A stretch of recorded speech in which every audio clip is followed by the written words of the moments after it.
23:47 on the 8th of June 1961.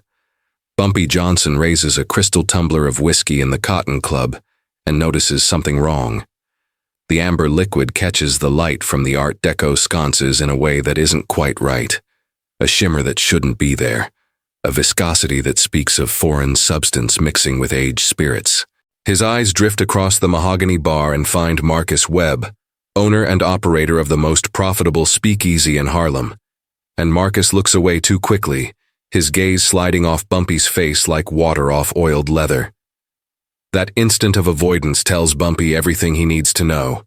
He drinks half the glass in one smooth motion and allows himself a small smile, the kind that never reaches his eyes, the kind that makes men remember they have families waiting at home. Marcus Webb watches from behind the bar as Bumpy finishes the drink without so much as a grimace, without the slightest indication of discomfort or suspicion. Cold sweat begins its slow journey down Marcus's spine, soaking into the collar of his pressed white shirt.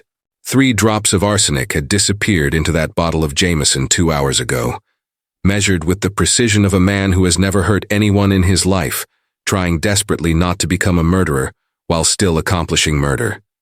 3 drops should have been enough to make a man sick, violently ill, possibly dead if he consumed the entire bottle over the course of an evening. But Bumpy simply sets down the empty glass with a soft click against polished wood, and speaks in that low, measured voice that carries authority without ever rising in volume.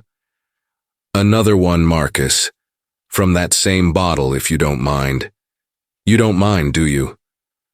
The Cotton Club in 1961 was not simply a speakeasy, not merely another illegal drinking establishment, hiding behind legitimate storefront businesses and paying off the right police precincts to stay open.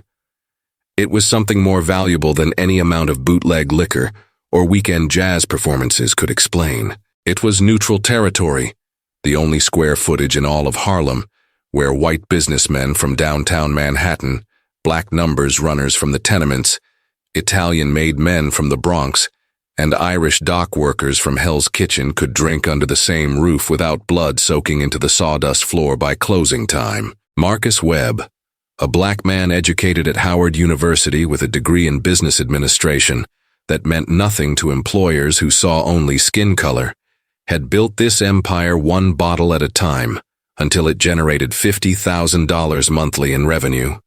That kind of money bought more than comfort. It bought respect, protection, and the kind of peace that seemed impossible in a city carved into territorial fiefdoms by violence and racial hatred. Marcus Webb was born in 1925 in a cramped apartment in the South Bronx, the second son of a building superintendent and a washerwoman who scrubbed other people's floors until her hands bled. At 16, he forged his birth certificate to add 3 years to his age and talked his way into a job as a bartender in a gin joint on Amsterdam Avenue, learning to mix drinks with the precision of a chemist and to read men's faces with the accuracy of a fortune teller. By 22, he had Italian business partners who saw profit beyond prejudice. By 30, he owned the Cotton Club outright, his name on papers hidden behind corporate structures that protected both the business and the man. Bumpy Johnson had protected him through 5 separate attempts by various organized crime families to take over the establishment. 5 times when men with guns and lawyers and connections tried to push Marcus out of his own enterprise. And 5 times when Bumpy made it clear that touching the Cotton Club meant touching Bumpy's interests, which meant choosing death over profit. Marcus owed Bumpy Johnson everything that mattered in his life. Every brick in the walls, every bottle behind the bar, every note the piano player coaxed from the Steinway Baby Grand in the corner belonged to him only because Bumpy Johnson allowed it to belong to him. But in April of 1961, the foundation of Marcus Webb's carefully constructed world developed cracks that spread faster than he could repair them. His wife, Claudette, the girl he had married at 23 when they were both too young and too hopeful to understand how cruel the world intended to be, started coughing in ways that sounded wrong, that carried the wet rattle of something growing where only air should flow. The doctor at Harlem Hospital, a tired man who saw too many patients and too few miracles, delivered the diagnosis with the practiced sympathy of someone who had learned to disconnect emotion from information, Lung cancer, advanced stage, metastasized to lymph nodes and possibly bone. The doctors in Harlem gave her 6 months if she was lucky, maybe 8 if God felt generous. But there were specialists in Boston, cutting-edge researchers at Massachusetts General Hospital, running experimental trials with new chemotherapy protocols and radiation techniques that showed promise in medical journals that Marcus read until his eyes burned. They could possibly extend her life, might even put her into remission. But they demanded $18,000 up front for treatment that insurance companies classified as experimental and therefore not covered. $18,000 was more than Marcus could extract from his business without destroying it. More than he could borrow from banks that still wouldn't lend to black men regardless of their collateral. More than existed in any form accessible to him without consequences that terrified him almost as much as watching Claudette die. Tommy Lucchese, head of the Lucchese crime family, and a man who understood that power came from knowing exactly how much pressure each person could withstand before they broke, visited the Cotton Club on a Tuesday afternoon when spring rain hammered against the windows and turned the streets into rivers of dirty water.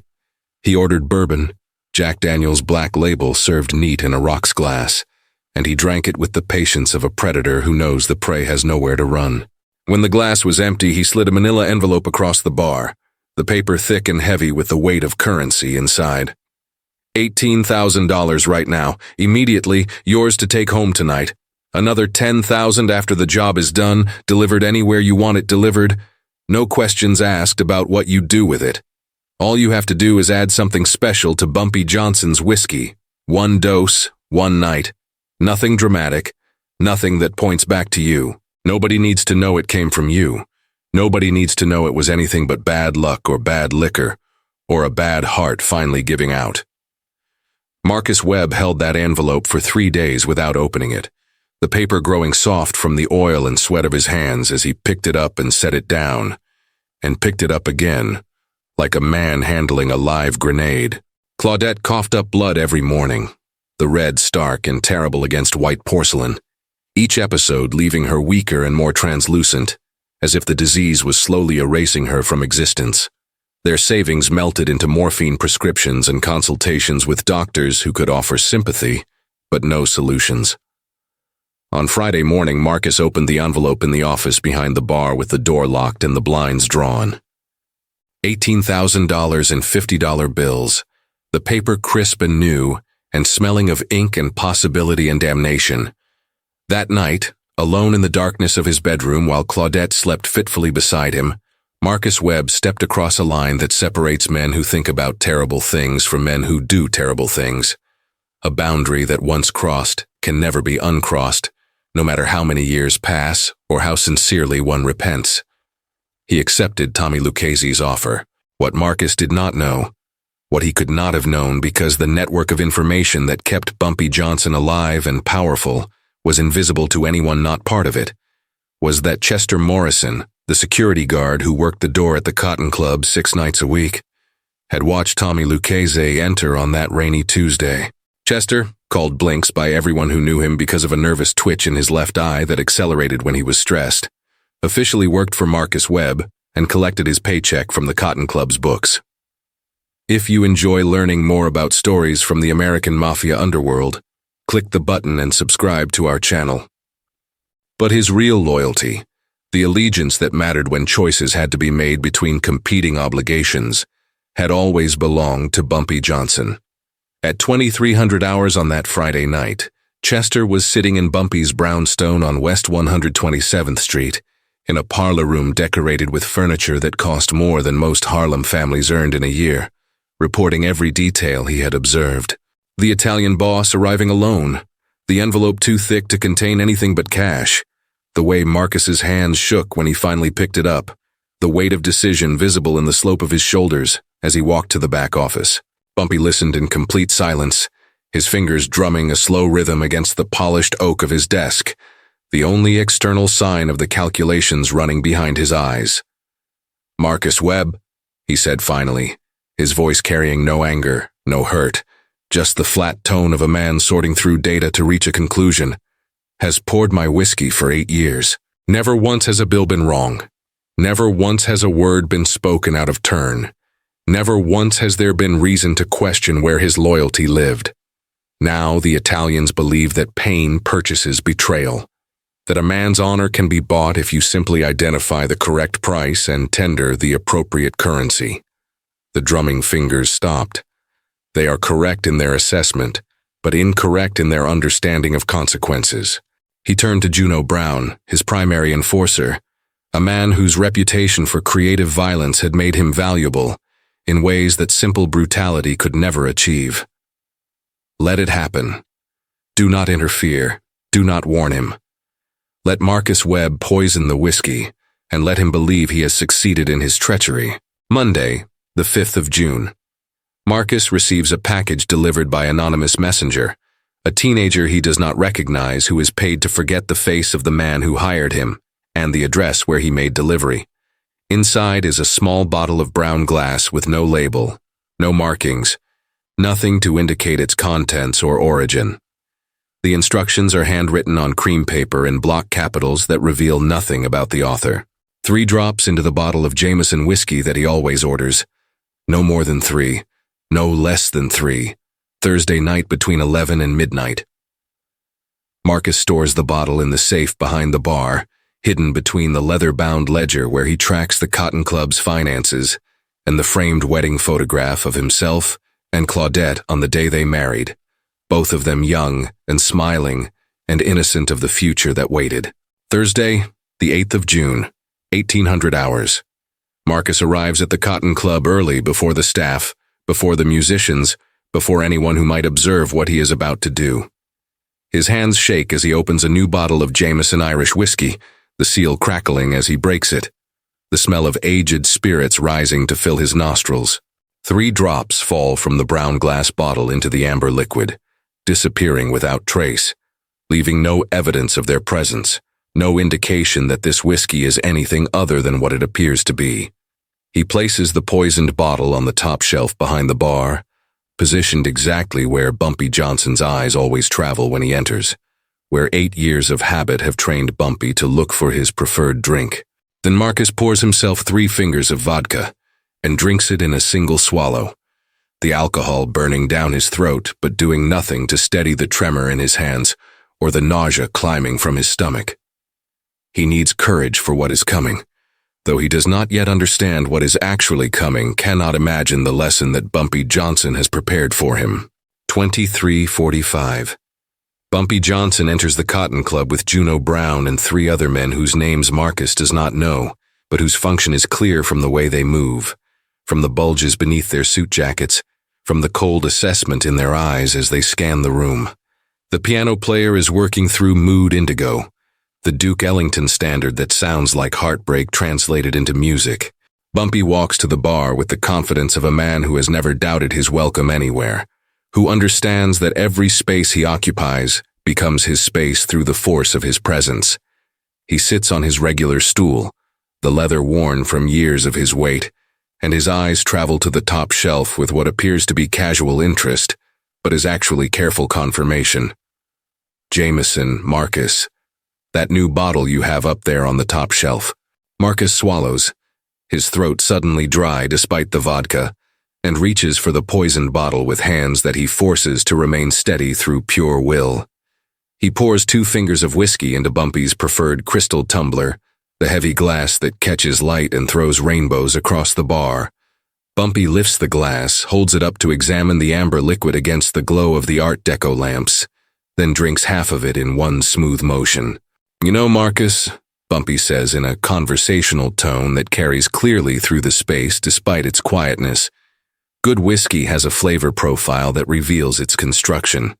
Oak from the barrels where it aged, caramel notes from the charred wood, a touch of smoke from the peat if it is a Scottish variety. This one here, he pauses to swirl the remaining liquid in the glass, watching it coat the crystal and slide back down in tears, has a metallic quality underneath, almost bitter, as if someone had introduced an element that does not belong in aged spirits. The Cotton Club falls silent in progressive waves, conversations dying as people notice that something is wrong, that the air has changed texture.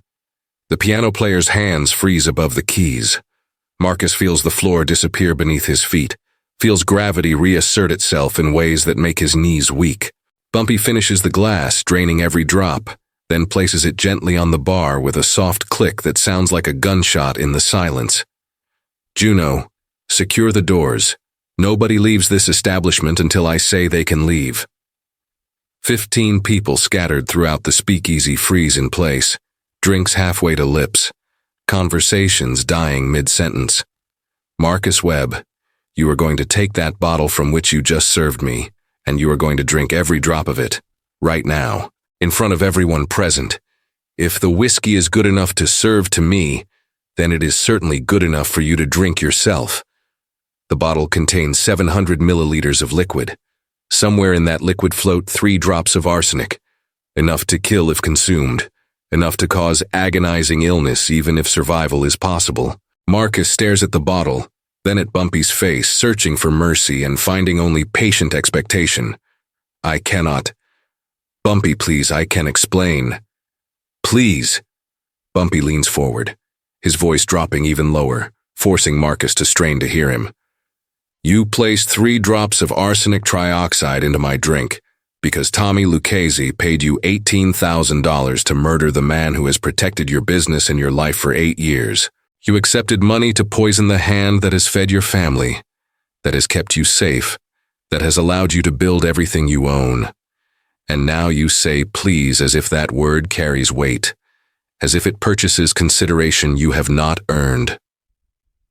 Juno Brown rests his hand on the revolver at his hip, the gesture casual but the implication absolute. Drink it, Marcus. Drink every drop, or I will end this situation in a manner that is faster but considerably less educational. Marcus Webb picks up the bottle with both hands, his grip tight enough that his knuckles turn white against his dark skin. The first swallow burns going down, the whiskey harsh and raw in his throat despite its quality and aging. Second swallow. Third.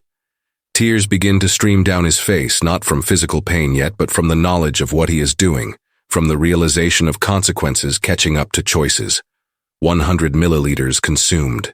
200. 300. His stomach begins to revolt against the sheer volume of alcohol hitting his system, the nausea rising like a physical thing trying to climb out of his body. He vomits onto the polished hardwood floor, whiskey and bile mixing in a spreading pool, and Bumpy's voice cuts through the sound of retching. Continue drinking, you will finish that bottle. 400 milliliters.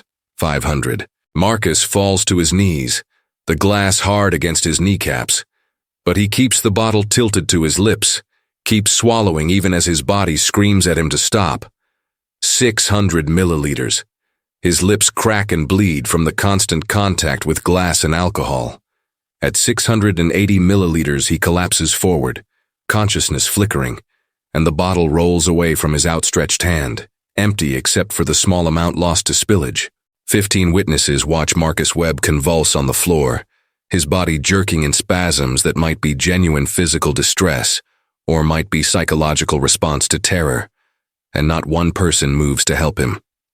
Bumpy rises from his stool with the measured grace of a man who has all the time in the world, walks to where Marcus lies in his own vomit and spilled whiskey, and crouches down beside him. You are a fortunate man, Marcus Webb. I had Chester Morrison replace your poisoned bottle last night after the club closed. What you just drank was pure Jameson, nothing added, nothing altered. But your body does not know that, does it? Your mind believes you just consumed arsenic, and so your body manifests the symptoms of poisoning, even though no poison entered your system. Fear accomplishes the same physiological responses as actual toxin. The only difference is, you will survive this lesson.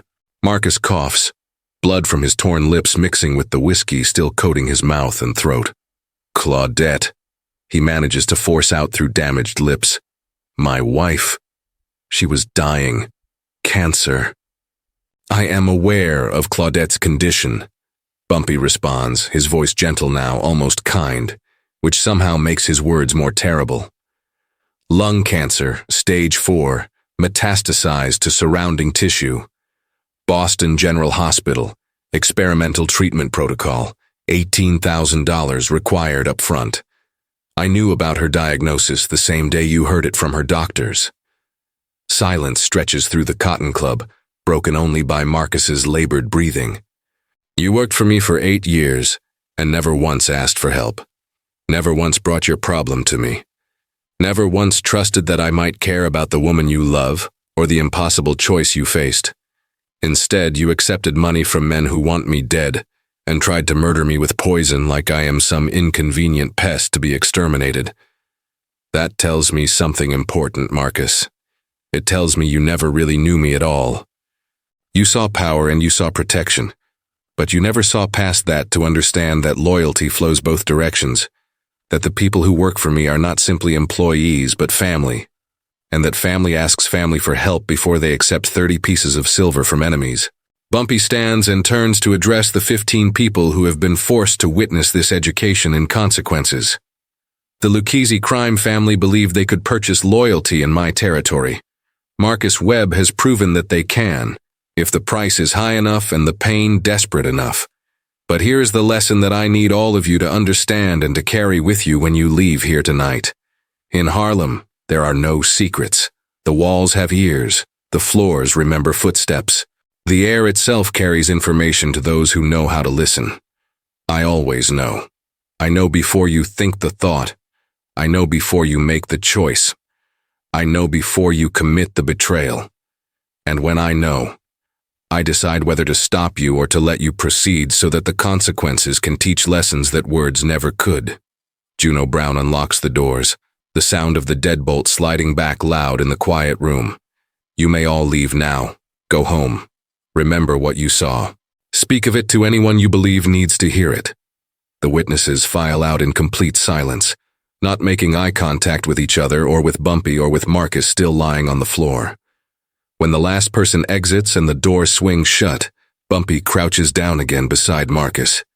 You are banished from Harlem, Marcus Webb. You will leave tonight. You will never return. If I see your face north of 110th Street ever again, for any reason, I will kill you in ways that make tonight seem like kindness.